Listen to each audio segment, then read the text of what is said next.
Greetings, everyone. Welcome back to another episode here on True Confessions Naija. The story you're about to hear comes from a message I received from one of our sisters, and the message reads like this. Hello, Uncle Ori.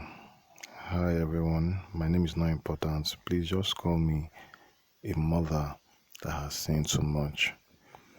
I am begging you to listen to my story with an open heart because I'm about to share with you a real story, and it's not fiction. It happened and it's still happening. Please forgive me if I sound emotional. I've held inside for too long. You see, my husband and I moved to South Africa a few years ago. We thought we were coming here for a better life, peace, progress, and maybe a chance to raise our children away from the noise back home. We had 3 children, a daughter and 2 boys. My husband is 44 and I'm just 33. We tried our best to live a simple, God-fearing life, but in 2022, everything changed. It started with my daughter. She suddenly became sick, very sick, no explanation, just weakness and strange symptoms. We took her to hospitals, prayed at church, laid hands on her at night. Nothing helped. Then just like that, she recovered. We were still thanking God when our 10-year-old son suddenly fell ill. And this illness, it wasn't ordinary. He kept saying his head felt like it was cracking open. Day and night, he would cry from pain. Doctors gave us medicine, stronger and stronger doses, but the pain never stopped. It only got worse. At night, I'll sit by his bed and cry, wondering what kind of sin I had committed to make my child suffer like this. I'm not perfect, but I'm a praying woman, a praying mother at that. And my husband, a good man, quiet, loyal, the kind of man who won't harm a fly, but I could see it was breaking too. We stayed strong in church. We refused to go to the African route. No healers, no charms. But the day I saw my son collapse in our living room and start screaming that his grandmother was calling him from the wall, that was the day I knew.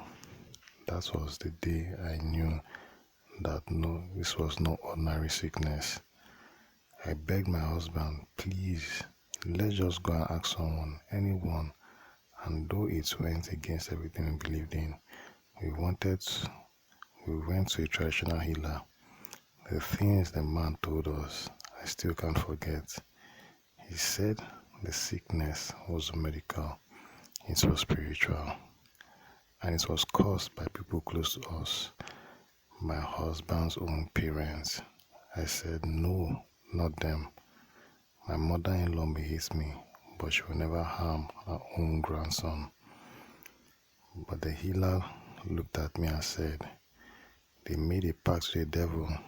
They didn't want you to be part of your family, so they picked one of your children, your son, to host something dark, something called topology. My hands went cold. He told us that years ago, when my husband's parents were struggling, when their business collapsed and their house was falling apart, they visited a dark traditionalist who gave them a charm. That charm, he said, would give them protection and power, but in turn, the charms demanded a living soul, a vessel, a child from the family line. They agreed, and when my husband married me, a woman they didn't approve of, they offered my firstborn son their own blood. That's when everything started to make sense. My son wasn't sick, he was being possessed. Some nights, he would go to sleep and vanish from his bed. I mean vanish. He would search the whole house, the front door locked, no windows open, but he would be gone.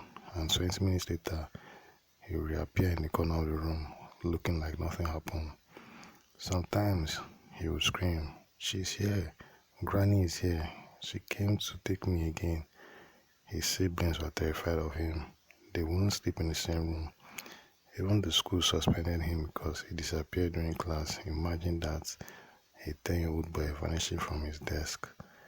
People started whispering that we were cursed, that we had birthed a demon. I was losing my mind. That was when the healer gave us a choice. Do a spiritual, go back to sender ritual, or continue to watch our son disappear. We didn't want to. We delayed. We prayed again. But one day my son locked himself in his spare room and tried to harm himself, saying he didn't want to be taken anymore. That's when we broke. We told the healer to proceed. He gave us instructions, items to buy, things to bury, prayers to chant, and we did them all. We felt dirty doing it, ashamed, but desperate people do desperate things. The night we completed the ritual, something happened. My in-laws, both of them, passed away within 10 days of each other. It felt wrong. I didn't know whether to cry or celebrate, but the healer warned us, they are not done. The spirits will fight back. That's when he told us to buy a flower. Yes, a flower. He told us to go to Spar, the supermarket here in South Africa, and buy any flower we felt drawn to. Then he told us to put it in a big plastic jug and place it in our bedroom. He said the flower would protect us, that it was now the vessel of the charm would be reversed. And first, we poured water into the jug every night. He drank the water quickly, like unusually fast. But then, the flower stopped drinking water. Instead, he started asking for milk. Yes, milk. Every day, my husband would come home from work with 2 liters of fresh milk. We'll pour it into the jug, and by morning, gone, completely absorbed. No spillage, no smell, no rot, just gone.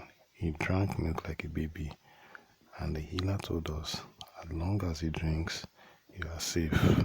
But I'm scared, because last week, my husband told me he had a dream where the flower whispered to him. He said, milk is no longer enough. And now, every time I walk into that bedroom, I feel like something is watching me. My son is better. He no longer disappears. He no longer screams. But he doesn't speak. He just stares. Sometimes I hear footsteps in the house when nobody is home. The flower sometimes moves, not much, just a turn or a shift, like he's watching too. I feel like we traded one evil for another.